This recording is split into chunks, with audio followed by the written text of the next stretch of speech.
Today we're going to be examining flood-damaged vehicles. Understanding the extent of damage is key in determining whether or not this vehicle can be repaired. With us today is Keith Risley. How you doing, Jamie? Real good, Keith. Now, when analyzing flood damage, where do we start? Well, before you want to go and inspect in a vehicle, a good avenue to start would be is contacting the customer and get a scope of the damage. What happened in the loss?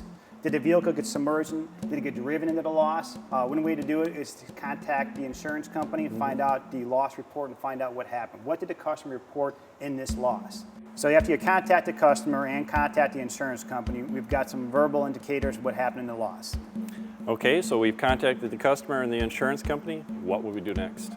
So to begin the process of physically scoping the vehicle, you do a physical walk around the car, and some indicators on the outside would be the flood level, water lines. And if you look across the bottom of the vehicle going across, it gives you a good indication of exactly how far up the water went in this vehicle.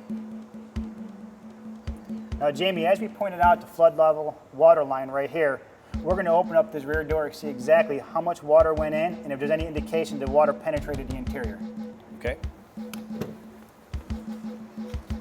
Now, as you look, the water line is consistent all the way throughout, and you can see it actually penetrated inside of this interior about seat high. Now, Jamie, further indication of this vehicle shows that the vehicle has been vacuumed out. It doesn't appear to be much water damage on the interior of the car, but we need to take a little closer look to find out exactly what's going on with this vehicle. So, Jamie, more indication of flood damage on this vehicle shows a dry carpet. Feel to the touch. One good idea would be pull back the floor mat and see if there's anything underneath it, and you can feel a little dampness, which we know water came in there based on the water line on the dog leg. So my guess is the customer or the shop vacuumed some of the water out. However, these are not the indicators I want to address. We're going to pull back the back seat here and see how much water went into this vehicle. By touch, you can see the water coming out of this vehicle. Now, this car has been vacuumed and shampooed, and yet all this has been left behind. This will create down the line future mold problems and respiratory problems for the customer as this begins to allergen up. Now, by looking at the floorboard of this vehicle, you'll see electrical components coming up, going to an access hole for a fuel pump. This is not the only electrical component in the vehicle on the floorboards.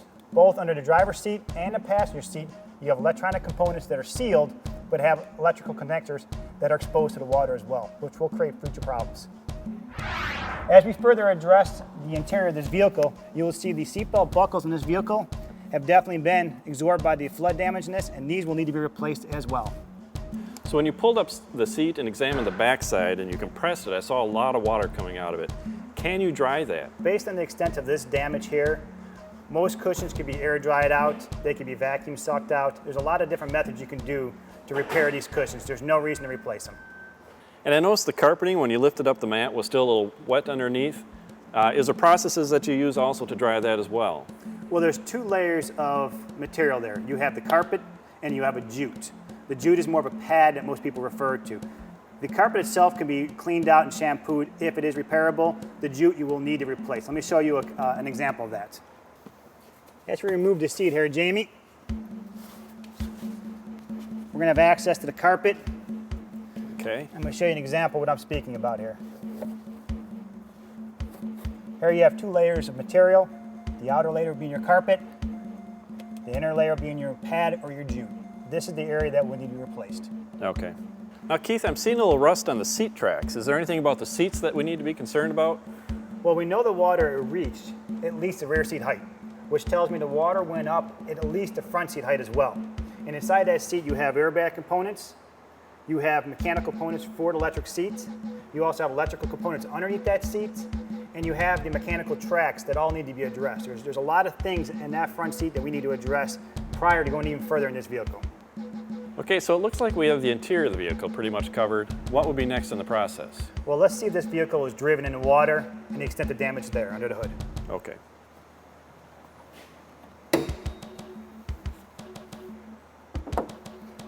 One area you want to look at is the fluid level and see exactly what happened with the oil. Did water get sucked up to the air cleaner? Oil looks fresh and clean. I would assume this vehicle was not driven in water. The next area we want to look at would be the air cleaner itself. We're going to pull out the air cleaner. see if there's any water laying in the bottom or any kind of flood type of damage in there. Looks clean to me. And Jamie, by the looks of this air cleaner, I don't see any water damage at all. Matter of fact, a well-maintenance vehicle. All right. Now, okay, we got a new car that we're looking at here as far as our flood damage examination. On our red car over there, we saw a nice even line that showed pretty much where our flood levels were on the exterior body panels. This one, not so much. So without that obvious indicator, how do we determine how high the floodwaters got on this particular vehicle? Well, similar to the last car, we're going to look at the exterior, and like you said, we haven't seen any indication. So we're going to move to the inside of the car, and we're going to start with the front door. By looking inside, I don't see any standing water anywhere in the vehicle. And you want to look in crevices, such as inside the door jamb here, and door handles, inside the cup holders, even in the shifter knob area. Pooling water will tend to sit there in a flood that's raised that high. I'm not seeing much indication other than maybe a wet carpet. Let's move to the back seat. Now, one obvious indicator that I had not addressed with you yet is the smell coming from this vehicle. Do you smell that odor? Yes, quite pungent. Well, if you look down in the back seat in the carpet area, you're going to start seeing mold spores, which tells me standing water's been in here and unaddressed for a little bit. Now, it's noticed around the rear seat and the carpet. Let's pull back the back seat here. We're going to lift back the back seat here, this trim here, place my hand in the back cushion area, feel around, and you'll see additional moisture indicators from this back seat. As we move to the back of the vehicle, we're going to pull up the spare tire cover, the spare tire components, and look for any standing water. And if you look down here, this area is definitely showing signs of flood damage in the back of the car. You'll also see signs of rust coming in the spare tire jack. Now in this vehicle here, we're going to try to address exactly where the water penetrated into the vehicle. The back package shelf here is pretty high. In order for water to get in that standing pool area of the spare tire, water had to come in from some area, which tells me they had to come in through the trunk area or through the vent valves in the quarter panel. And if we look at the front of the vehicle, there's not much moisture indication there, which tells me that this vehicle had to be sitting in an incline in the water rather than parallel. Hey Jamie, we're going to take a look outside here at an older model Volkswagen that shows a clear indication of this vehicle running while in standing water. Okay. We're going to pull the dipstick out. What I want you to notice is the caramel color milky oil that exists in this vehicle. Do you see that? Yeah. Wow. Now what this is an indication of is this vehicle here was sucking in water from somewhere into the mechanical components of this engine. What I'd like to do is show you a comparison of the damaged air cleaner in comparison to our normal air cleaner. Side by side will show you the filters are clean, not discolored, no mold, and even the weight, you can feel the water in that.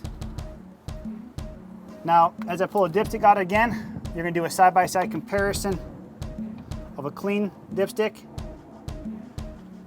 and a milky one. So we know we have water in our engine. What is the next step in the process to try and repair this? We know there's water in the engine. So before turning this car over, we want to drain all the fluids out of this vehicle. Replace the filters, put fresh fluids back in it, and then try to turn the vehicle over and see what we have. It's a very strong possibility that this vehicle was run in water longer than it needed to, and it could have caused internal mechanical component damage. Hey Jamie, let's move over to the interior of this car. I want to show you something. As we open up the glove box, I'm going to pull out the owner's manual, and this gives you a strong indication of just exactly how high the water went up in this car. Look at the moisture and the water damage on these papers. This dashboard had to be saturated at least dash high. As I pull back here, take a look inside the center console. You'll see that standing water I was talking about as well. Well, Jamie, as we wrap up the conversation today about these three flood vehicles we had, I want you to be mindful of other components we did not address in these conversations. Any vehicle that's submerged in water from the water level down, you really want to get a hands-on inspection on that. Whether it be water going into the gas tank, water going up to your dashboard, or any electrical components that water could hit.